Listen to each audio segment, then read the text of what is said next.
greetings to you from wherever you're joining us tonight. It's the first edition of the show for the week. It promises to be exciting as always. I'm Yemi Adebayo. Well, on the show tonight, we will talk about, of course, the qualifiers for the 2026 FIFA World Cup. The Super Eagles not doing well.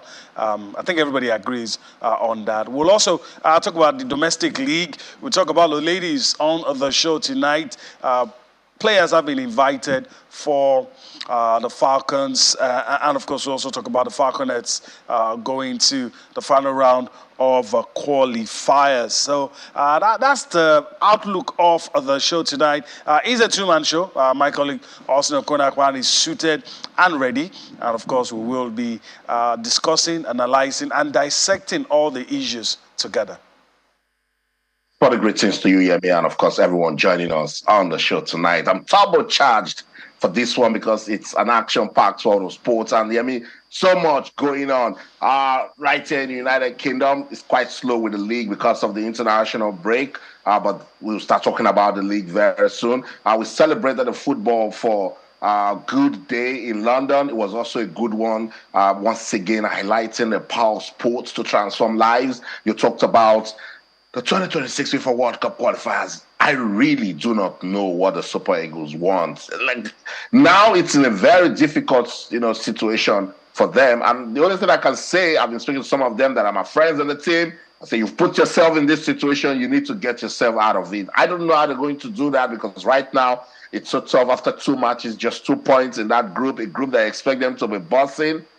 It's crazy. It's just crazy with football. So I think we should just brace up for whatever that will happen, and let's just find some soccer with the women, because whenever we talk about the women, for instance, I told you about the Falconets, though it's getting tighter, but I was just so certain they will qualify for the World Cup, and I think they are just in good stead for that. The Super Falcons also giving us good reasons to talk about women's football development in Nigeria. So yeah, some cheering news. I like the fact that we'll talk about Paralympic and special sports and how we must all come into that mix of promoting inclusion, and giving support to people that are physically challenged but talented through sports here. So I'm ready for the show tonight. I think we're going to have some fun talking sports. All right. I just hope we'll have enough time to do that. There's a lot to unpack, a lot to talk about. All right, let's introduce our guest in the Lagos studio to you. Kehinde Idris joins us now.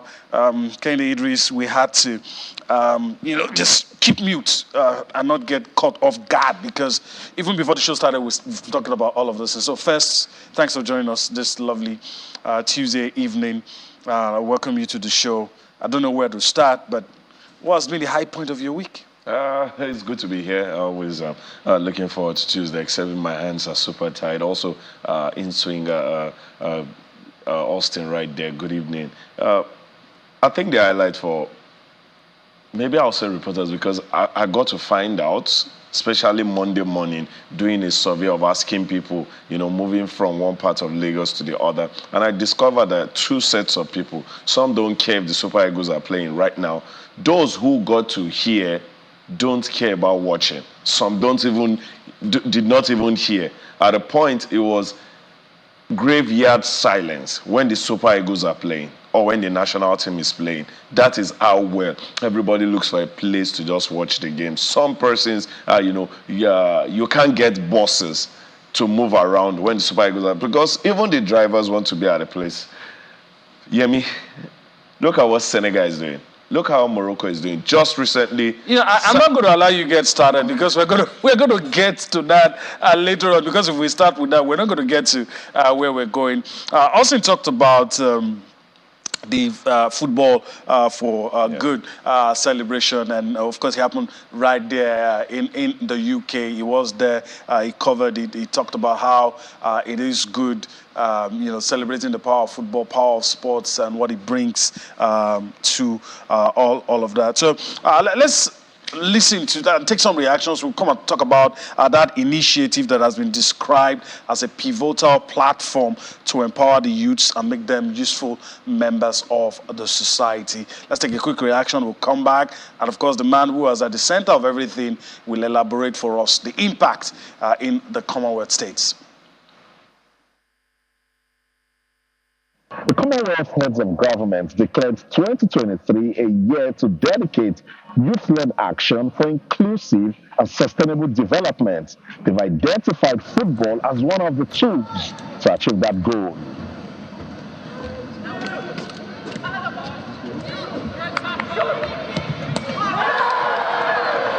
For us, it's a big opportunity to connect with our partners, street soccer, catalysts in the communities who are both working on getting young people in the community engaged around sport. So it's a good opportunity for the Commonwealth. And because we have this philosophy that sport can be a vehicle, it's just a practical demonstration of what that means to do that. In the Commonwealth, we have 56 member states, all of which have a love for football and sports.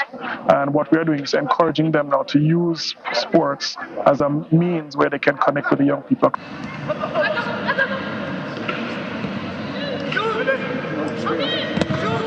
I think football is one of the controversial but easiest sports to touch base with young people, for females and for males, because it can take place anywhere. All you need is a ball.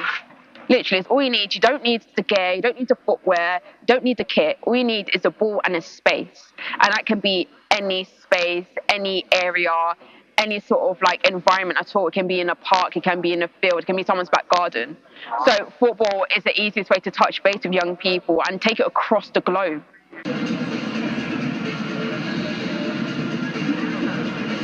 I met Abubakar Musa. He is from Sudan. He told me that Africa must invest in young people, and football is one tool that they can also use. This experience has been a lot for me, as meeting a lot of people from different countries, so I can create connections with different people and backgrounds. Yeah, also it's helped me to gain experience like such as time management and playing football with the friends. It's very inspiring. I'm definitely going to take it away and do some research about how to help young people, the young homeless people, and to encourage them and to help them out of their situation. Beautiful stories highlighting the power of sports to transform lives. The Football for Good initiative has once again reminded the Commonwealth region, particularly African countries, that we can use sports to inspire and empower young people. From the London Stadium, home of West Ham United, Austin Okonatan, Channels Television News. All right. Of course, very good insights there. Like I said, the man at the center of everything, Austin Okonakman, was there at the International Day celebration, and we'd love to have his response. But of course, Austin, on the 10-minute mark, we need to go. We might have to go on a quick time out. So let's have some of the things about that event that I probably didn't say, but just keep in mind, we might have to go on a quick time out on the 10-minute mark. Yes, so, last week, Friday, we talked about it that Sunday the 19th, we're going to celebrate the Football for Good Day, and it's an international celebration.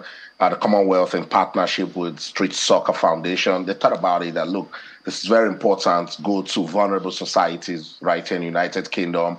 I'm talking to young people. I see ways that they can empower them through football. And we keep saying that it's a powerful tool to, unite people. It's a powerful tool to bring, people together and give them hope, particularly people who think that they cannot be useful members of the society. And as I said in that report, the Commonwealth heads of government, they said 2022 should be a year where they, focus on the youth and find a way to promote inclusivity and sustainable development. And what other way are they thinking about doing it than using sports that young people can engage in? And you listen to Katie Thompson, she's involved in, promoting young people in the society. And she said, all you need is a football. You don't even need a massive space or some badass infrastructure. You just need a space to get these kids come there and play football, and you can start the magic right there. So it was good that it targeted, countries from Africa also. And this is one initiative that I'm thinking that we can use in Nigeria to, support young people. All right, let's go for that quick timeout. We'll come back to talk some more.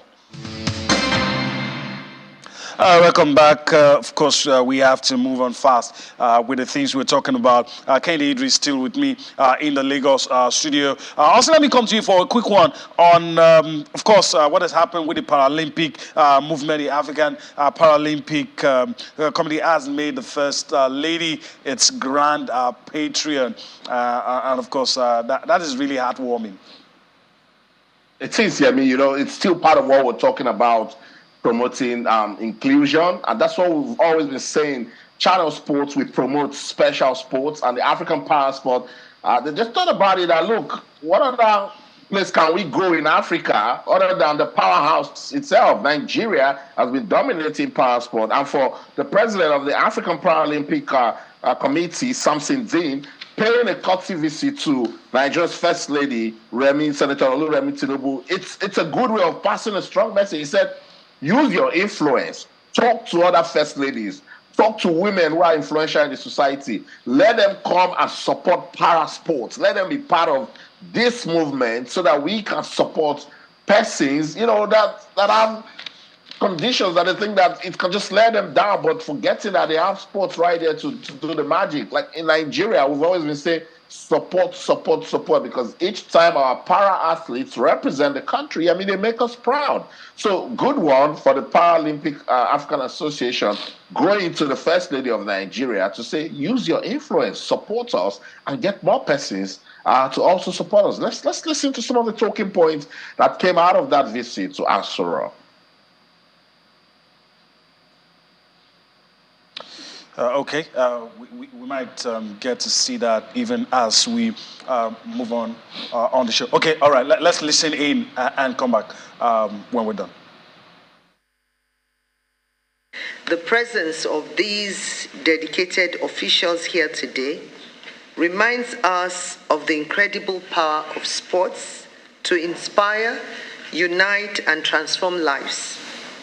The African Para Games and Para Sports have been instrumental in providing a platform for differently abled athletes to showcase their exceptional talents, determination, and resilience. Your commitment to promoting inclusiveness, breaking down barriers, and advocating for the rights and recognition of para athletes is both admirable and significant. Sports in all its forms have the unique ability to foster unity and understanding among people of diverse backgrounds. The African Para Games and Para Sports embody the spirit of inclusion, and in years past, I have supported and championed its cause through the New Era Foundation wheelchair tennis competition in Lagos.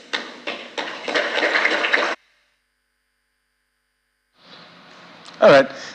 Trust me, you can't get a better person to, of course, lead the charge and move with you on a just cause. Kende Idris, good addition, good move, well thought out plan to make the First Lady Senator Oluremi Tinubu part of this. Yeah. A grand patron, and she has a track record. Yeah. She reeled it out, the things she's done for special athletes. Track record, that's the underlined, underlined words. I've had a couple of times where I've been close to her. Two things merging together here. Sports and then youthfulness. She loves both. See, whether she's at the forefront or she's at the back seat, she finds a way to follow sports. And then the youth. She's always very, very energetic on the fact that moving you from this point to the other. Like I said, I've had chances where we've, talked, and I know how well she wants a youth who is here, be very idealistic, come up with good ideas, and then I could help you to the next level. And then she's also very compassionate. And when you're talking of para athletes, one of the things they need is compassion, and she's got everything. So she fits the bill completely. All right. So, still talking about sports, and I want to talk about something where I thought most of us thought it was going to be a Nigerian team that will be there. We'll be talking about Nigeria. Let's talk about, of course, the CAF Women's Champions League. That's what we're talking about. Mamelodi Sundowns, the female team, for the third time, playing in the final, winning it for the second time. And just when you think Nigeria is a powerhouse of football, for the women. Of course, on the continent, you're not talking about Nigeria at all. Let's allow you see this well-packaged report put together on the victorious Mamelodi Sundowns female team, and we come back to talk some more on it. A heroine's welcome it was for the Mamelodi Sundowns ladies team as they arrived at the OR Tambo International Airport to support us singing and dancing as they conquered the African continent for the second time in 3 years. Banyana Bay Style regained their status as the competition's title holders after losing out and regaining it last year. Now their successful tournament also saw the side set a record by not conceding a single goal on their way to lifting the title for the second time in their already rich history. Following their continental success, the Pretoria-based side arrived back in South Africa and received a welcome worthy of their triumph. And Sundowns ladies is doing very well for the whole Africa. It's not easy. It's not easy. Sundowns is doing very well. It's hot now. Ladies, you can't do nothing. I think I'm excited and I'm very proud as a woman for started because they're representing us very well. And football, back then, it was not for women, but the representation that we're getting from the Mamelodi Sundowns team, ladies, it's very excellent. So today we are here coming to celebrate our ladies who bringing the trophy home. Last week it was AFL, our men's team. They were celebrating for the inauguration of AFL Cup for the first time. A lot of people, it was packed at the Loftus Stadium. So we're saying that, big ups to the technical team of Mamelodi Sundowns as a whole. Men's team, ladies team, and even MTC and other teams of Mamelodi Sundowns. And I want to celebrate that Mamelodi Sundowns have conquered the African continent for the ladies football again. It's the third time in 3 years, and last year we lost in the final. And that's what we celebrate today and what we are talking about today. After watching the players greeted by Danny Jordan, SAFA President, Gauteng Premier Panyaza Lusufi, we were ushered to a press conference, and this is what was said. So it's combined, it's different cultures that combine to making one culture, which is an incredible one, Gabuyelo culture. The winning mentality, the mentality that doesn't want to walk out of the field with disappointing the fans more than anything. I think we did well as a team. We went there to fight. Like you saw all our games. What I liked before we leave South Africa, we set a goal as a team to say that we need to win the tournament, nothing much. So I think we worked very hard as a team and we deserved to win. When I go back to the previous president of Mamelodi Sundowns, I once said when he bought this club, he said he wanted to see the vision of Mamelodi Sundowns dominating Africa. So I believe everyone who's at Club, he still shares the same vision with the previous president in terms of trying to dominate Africa. So that thing, it really pushes us as employees of Mamelodi Sundowns to keep on trying and harder and work as hard as we can so that we can achieve the goal of the previous president and the current chairman to say we want to dominate Africa. That's what really is pushing us. From Johannesburg, South Africa, Malvin Vumbe, Channels Television News.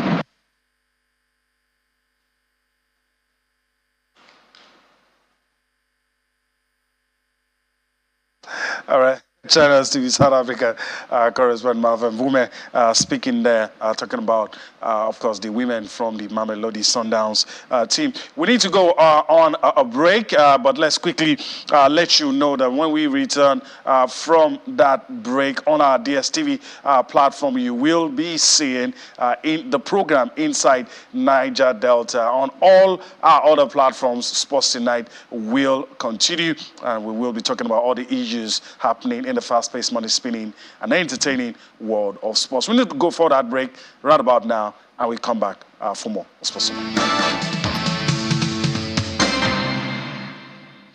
Welcome back. So let's move on. The women will feature prominently on our show tonight. So let's talk about the NWFL, Nigeria Women's Football League. Let's show to you the results, of course, the results of match day of course, the fixtures, I beg your pardon. So let's see if we can quickly let you see that on the screen. Interesting matches. All right, let me just quickly go to the screen and talk about it. Ken Idris will tell us what he expects. Austin Okon Akman as well will let us in on his thoughts. We start with Group A, match day 2. Things to expect tomorrow. Dana's ladies will be up against Nigeria Rattles. Adamawa Queens, all in Group A. Adamawa Queens will be up against Confluence Queens.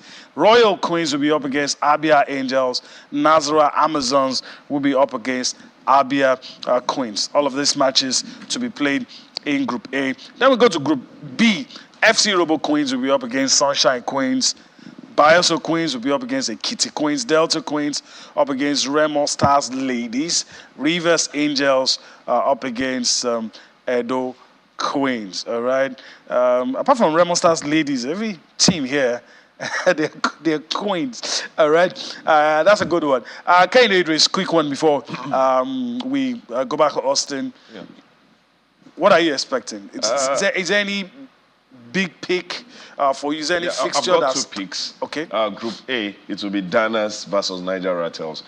Since she joined Niger Rattles, it's been buzzing. You know, she's found a way to bring attention to the league. And probably I'm one of, if not our biggest fan in Nigeria. I'm talking of Onomebi, who decided after a sojourn around the world, bring it back home. All of that stature that I got. And she told us not to retire. Yes, she told us so. And we saw in the first game, yes, they lost, but we saw how huge a coach on the field. Every coach needs that player who can help you be a coach on the, and she was that. So Dana's versus Niger Rattles will get my attention, and then Rivers Angels versus Edo Queens. That's another game I would have my eyes on, because these are big teams, thereabout, that we should, follow. Rivers Angels, nobody can take it away from them. Probably, in years to come, they will still be the biggest team in women's football in Nigeria. And for Edo Queens, they are beginning to hit that stride and do so well. Yes, Delta Queens won the last time, but Edo is definitely not a team to look away from. Then, I'm not talking of the game, but the team, Confluence Queen, with what they did last season, I think I want to continue to see them continue in that step attention. Where we see big teams we see small teams thereabout, quote and unquote, rub shoulders with big teams, and definitely our Lagos team, Robo Queens versus Sunshine, will get my attention, because Robo Queens are the Queens of Lagos, and we always love them doing well. Okay, all right. I don't know if Austin has any other fixtures that probably wants to pay more attention to, aside the one Idris has talked about. Yeah, I think there's no way I'll ignore Edo Queens and Rivers Angels. Rivers Angels will be playing in Port Harcourt. If you take a look at that Group B table, for Rivers Angels to get back into prominence after playing 1-1 against Remo Stars in their opening game, then they need to do something against Edo Queens. Edo Queens had a good start by beating FC Robo Queens. So Rivers need to win that game to get some prominence on that Group B table, because at the moment it's just only Edo Queens that has recorded a win in that Group B. So they're on top of the table. Rivers Angels, they are 4th on the table with just 1 point, and just underneath Edo Queens is Biosa Queens and, of course, Remo Stars Ladies. Highlights from the first game that ended 1-1. Good game of football, for Remo Ladies coming into the league and, getting a point from a team that has dominated women's football in Nigeria for a very long time. That's a good start for them, and it will definitely motivate them as they get on with the league. Somehow, I like Confluence Queens. Why do I like Confluence Queens? At the time, we wanted real competition in the league for women's football. It was Confluence Queens who will come out and then give us some sort of results to get us talking. 2-3 seasons ago, Adamawa Queens also did the same thing. So when both of them get to meet, it should definitely give us some talk about from Group A. And if you take a look at Group A, both sides are still looking for their first win. Confluence drew their first game. Adamawa Queens lost their first game. So that should definitely get us talking. Aside that, definitely when Biosa Queens is playing, we want to look at them also, because they are beginning to, show that they're a team that we cannot ignore, same as the champions, Delta Queens. So it's women's league football in Nigeria. It's competitive. We've got talent. So just hoping that it gets the sort of attention that some African leagues are getting. Say, for instance, South Africa, and you could tell their investment seems to be paying off. Morocco, it's paying off. Even Cameroon, it's paying off. So we've got all of these talents. We should do some more to support it, invest into women's football, and make it that winning brand that it should be. All right. Still talking about women. Fortunately, we might not have much time to talk about it, but let's show you the 21 players invited for the game against Cape Verde. Talking about the WAFCON, the Women's African Cup of Nations. 21 players invited. Let's see if we can run through that list. And of course, that's it. All the invited players: goalkeepers, Chiamaka Nadozie, Tochukwu Olueyi, Christiana Obia, she plays for Edo Queens. Let's look at the defenders: Osinachi Ohale, Glory Edet, Rihanna Kasali, Oluwatosin Demeyin, Akudo Ogbonna, Rofiat Imoro. These are the defenders in the team. Rofiat plays in France. For the midfielders: Christy Ochebe, Esther Yenezide, Peace Effie, Rashidat Ajibade, Deborah Abiodun, Tony Payne, and Jennifer Chegidi. She plays in the United States, Florida State University, to be precise. Forwards: Amoris Olababajide, she plays in Tenerife. Azizat Oshola needs no introduction. Esther Koronko, Uchena Kanu was our guest a few weeks back. And of course, Gift Monday also plays in Tenerife. All right, we'll talk about this extensively, probably another time. But let's quickly address the elephant in the room and talk about the 2026 FIFA World Cup qualifier. That's our next sport of call. Wasn't a good start for the Super Eagles of Nigeria. There's apprehension everywhere. A lot of people just don't know how to imagine that in a group that we thought was going to be a stroll in the park, Nigeria trailing in that group with 2 points. Kennedy Idris, before we just take a look at the table, the stats that don't lie. Yeah. Are you surprised with where we find ourselves? I think I am surprised, also not surprised. Now, this is the You're surprised, not disappointed. Yes. This is the reason why I am surprised. I'm a Nigerian. I love the Super Eagles. There is this thing built in our head that the Super Eagles will come forth and, give you that certain result. That result that will make you have a nice weekend, have a nice week. And that is one thing we all ride on and always carry, everywhere. The disappointing thing is the fact that why I am not surprised, yes, is the fact that look at 2 friendlies back-to-back that were played. Saudi Arabia, Mozambique. Both games, there was nothing to write home about when it comes to how the Super Eagles showed up. So that was a sign. That was like probably you're being given heads up to watch. Let me pause you. Let me see if Austin agrees. Maybe we'll yield to him. Austin Kennedy Idris said, going by the friendlies we've played, nobody should be surprised. But a lot of people are still out there angry. A lot of people want heads to roll, by the way. A lot of people want heads to roll. I don't know if you're feeling that way. Kennedy Idris, you should be surprised. I'm surprised because right after those friendlies against Saudi Arabia and Mozambique, we thought there would be vital lessons learned that they would take into the qualifiers. This is the World Cup. You missed out on the last edition in Qatar in a way that the fans have not even accepted. And now you're starting the race to 2026 this way against what teams? What sort of teams in that sort of group that the Super Eagles, after 2 matches, are just struggling to have 2 points? It's tough. You play Lesotho at home, you can't win. You go to Rwanda, a neutral ground, to play Zimbabwe, and you cannot win. It's the World Cup. I understand the angle Kennedy Davis is coming from. It's all built around cynicism that the Super Eagles have built till now. But then again, it's not, I don't understand. I don't know how to explain it, because right after that disappointing performance against Lesotho, you just expect that they go to Rwanda and just get the job done against Zimbabwe. And not all these things going on now with the Super Eagles that they must concede first and then try to come back into the game, and then they cannot do anything again to win it. It's difficult. It's worrisome. It should worry anybody. It should worry Pizarro. It should worry the NFF. It should worry the fans. And that's what it's doing to me as an analyst from Nigeria that's supposed to talk about this thing without any form of bias. But it's difficult because I said this thing. I said, let's not relax. Nigerian football is in a state of emergency. Yeah. And everyone needs to get that mentality and get into it. The players are disappointed. I'm sure they don't know what's going on too. But then it is what it is. Just go out there and win. And that's all you need to do, particularly when you play the qualifiers. Now, they are in a very difficult situation. Where do they go from here? I don't know. Do you know? I don't know. I don't know. See, I'm not sure anybody knows. You know what? Let's just... A lot of people who... There's a level of apathy in the land, and it must be said. I can't just talk about a lot of people who love to watch Nigerian football. There are also a lot of people who don't even bother because they've got their heart broken many times. But let's quickly show you. You're seeing it. Let's talk about it. Tuesday, November 19th. This was what happened.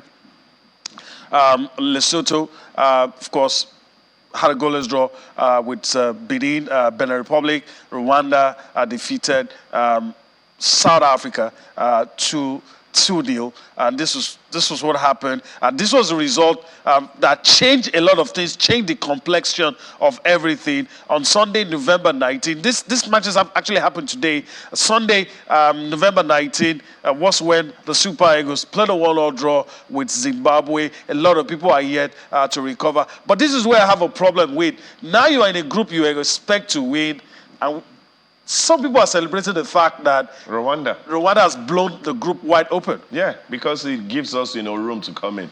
It has limited the damage. Yes, because some feel if South Africa goes ahead to win, probably before we even play South Africa, that seemed like the biggest team. They will have gone so far. They would have gone so far. We'll now start covering ground with so much and work. Even if we beat them, it won't matter. It might not matter. It's a worry. Like I said, I keep saying it to colleagues, to friends, even to family, that for every football match you see, it applies to every sport, but we're discussing football. 70% of the football match had been played outside. We only come on the pitch to play 30. 70% has to do with the preparation, welfareism, the kind of facility, equipment, decisions on a made. Day like this, it's where we really want to talk, we're pressed for time. But this is the table, and I'm going to yield to Austin after. I must say that I am both disappointed and surprised. And a lot of people should say, why are you saying that? You've seen enough of football not to be surprised, not to be disappointed. The analyst in me is out. The Nigerian in me is speaking. I still don't understand that after 2 matches, Rwanda will be on top of a group, followed by South Africa, and a lot of some spurious guys will now be explaining to us that, well, it's happening to people, we should take it like that. There are a lot of things we're reading in the papers that you just hope it's not true. You just hope it's not true. But this is bad. It is bad, and it's not because of the results. We're looking at the women, and we were saying it off camera. South Africa has left us behind. The North Africans have left us behind. We were consoling ourselves with the national team, and it is this bad. This is the reflection of our current state of football. Even if we qualify, we will be chasing it. And that's where we are, Austin. And you're saying you're in between disappointing and surprised. I think you should put insulting into it. Look at that table and you see it's insulting. Yeah. Why we're saying that, we've got 2 points from 2 matches. Look at Lesotho and Zimbabwe. They are sharing the same 2 points. It's insulting, You start wondering, how did we get to this stage? We've had ex-internationals, I'm sure we'll listen to them again, saying they need to show hunger, they need to show determination, they need to show this, they need to show that. How bad should it get before we start winning again? I'm saying we didn't play Senegal. We didn't play Algeria. We didn't play Morocco. We didn't play Ghana. We didn't play Cameroon. We played Lesotho and Zimbabwe in a group that's got Rwanda and South Africa, and we are third with 2 points. It's sad. I do not know what the NFF. And this time around, we shouldn't even be telling them what to do. They should lock themselves up in a room and say, what is wrong? It's probably something happening in the background that we do not understand. And sometimes I know for sure, because they won't want to say this thing because they are going on a campaign. And this is not how you want to start a campaign to the World Cup And when you've thrown mantra all over us with, let's do it again. So what are we doing? Because psychologically, this can even affect them going into the AFCON. Because you are just as good as your last game. And it's not about the draw, I mean, they are not playing football to make you the Super Falcons went to the World Cup and lost to England. And the world was celebrating that defeat. It was Nigeria everywhere. That's how to fall gallantly. Yeah. We are playing Lesotho, and by the time you're looking at the highlights, you're kissing your teeth, you're having your hands on your head, and at the end of the day, you have your hands around your chest, asking yourself, is this the Super Eagles of Nigeria? Back in the day, if you're following football in the 90s, Nigeria is playing Lesotho, you won't watch. We're playing Zimbabwe, you will just follow highlights later. As you say, it had a 5-0, it had a 5-1. If people aren't ready to understand that when you wear the green, white, green colors, it's a call to national duty, then we should stop. Maybe this is the time to stop going to take people who don't understand the foundation of football in Nigeria, that this is a religion. This sport unites people, it brings people together. When you sit at the stadium, nobody wants to know that you are Igbo, Hausa, or Yoruba. We're here for football, and the language you understand is goal, and that Nigeria won. And now it's beginning to look, it's utopia. We don't understand winning anymore. And that's why I say the NFL should do some soul searching. Call players together. Tell people this is serious business. We don't joke with football in Nigeria. It's not win at all costs, but take it seriously because it's a national assignment. You know? All right. Like one wise man said, the definition of insanity is to keep doing the same thing and expect a different result. And I think Austin has made a point. Something has to happen. Something different needs to be done. All right, we've said a lot of things about ex-internationals, advising the current crop of players to do something, to change their attitude. They've been saying it for a lot of time, and they're still on it. Let's listen to, of course, the Bull, Daniel Amokachi, and of course, Joseph Yobo, both former captains of the senior national team, the Super Eagles, calling for commitment from the current crop of the players in the Super Eagles. Nigeria is a very beautiful country, and we are proud. We're always proud to be Nigerians. But let's put that commitment. That patriotism is what we need. When those players see that the media, the fans, the passion, they're sending that passion to them, they know what it takes. And sending passion, this is a very huge campaign. Most of our players, well, 50% are foreigners. I call them foreigners because now all of them be. But we need to let them know what Nigeria is all about. 2013 is not a long time ago, but it's a long time ago. May his soul rest in peace, Stephen Keshi, the big boss. That was the last time that he went and made Nigeria proud. And I was fortunate and blessed to sit beside him as his assistant, and we won it. We're looking at my era, 2013, we won it last. Till now, January will make it almost 10, 11 years. And that's why I said we are due for a country like Nigeria, so much potential and capacity, and having able people as our leaders in the football powerhouse. The generations that come through time and time again, there is no doubt in my mind why we shouldn't go and win it. It took me to the 6th African Nations Cup to win it. And that takes about 12, 13 years. So we are due. It's not that we've not had good teams, but there's always something missing. There's always a missing link. And that missing link is what we are trying to bridge in this set that is going to go to Cote d'Ivoire. And because I have someone that was understudying me that is the captain, I believe that whatever he learned from me, he has so much experience now to lead that team, to be able to bridge that gap. Because it takes a lot to win a championship. You can have talent push you to a certain level, but teamwork and intelligence makes you win championship. Basically, talent makes you win game, but teamwork and intelligence makes you win championship. All right. It's heartwarming listening to some of these ex-internationals talk about what is needed, talking about the recipe for success, really. But Another school of thought wants the administrators to know that we're not even talking, a lot of people are not talking about winning. They're talking about the structures that need to be in place, the process. If you jump up, you come down. You climb up, you have a decent chance of staying up. And it appears to be, to me, like we're trying to jump up with all of these things we're doing. We're not coordinated, we're not organized, and it's showing. It's showing there's something that is broken that needs to be fixed. Can you do this quickly because we're pressed for time? What do you think? A lot of people have said, even forget about the Nations Cup. Yeah. What should be done? It's difficult for you to say that in a minute, but try. Simple. I was listening to the Moroccans. It also happened with the South Africans and also, Algeria, Egypt. They said when they started the transition, you go to the under-9s, under-8s, and then you start to build their mentality. You invest. Yes, you invest. Not just the physical, their mentality. They are thinking like champions from age 8. By the time they are 16, which is 8 years after you started working on them, they are ready to stare in the face of anybody. Now they have an identity. This is 18-year-old. Now tell me when they get to 24, 25, 27. This is what we are not doing. And this is the reason why for every time I lay this blame, it's straight to the table of the administrators. What are you doing? I ask.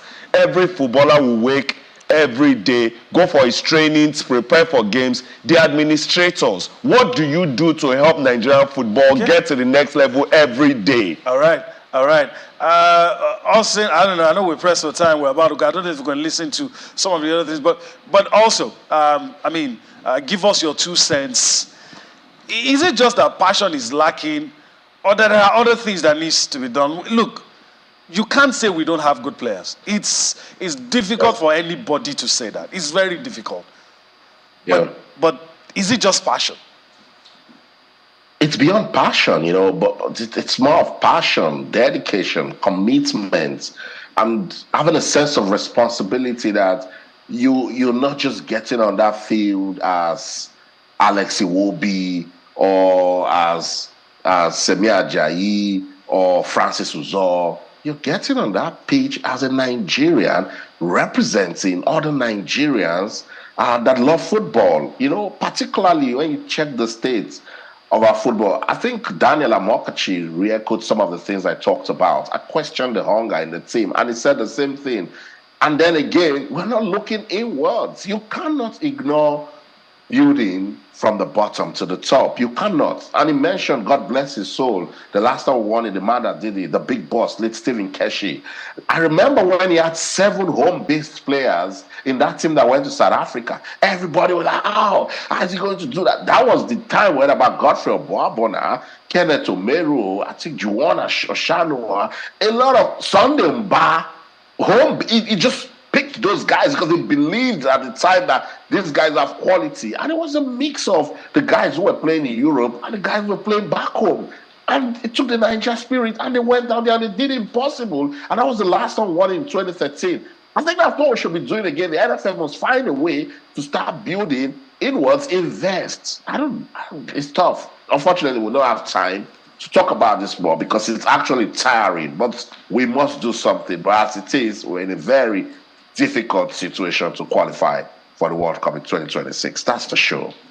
It's tiring. In London, I'm Austin O'Connor, but in everything you do, remember, let's keep talking sports by for now. All right. We could go on and on, but time surely not our friend. I want to thank Kehinde Idris for his time on the show today. Of course, our conversation never ends. We'll take it out of the studio.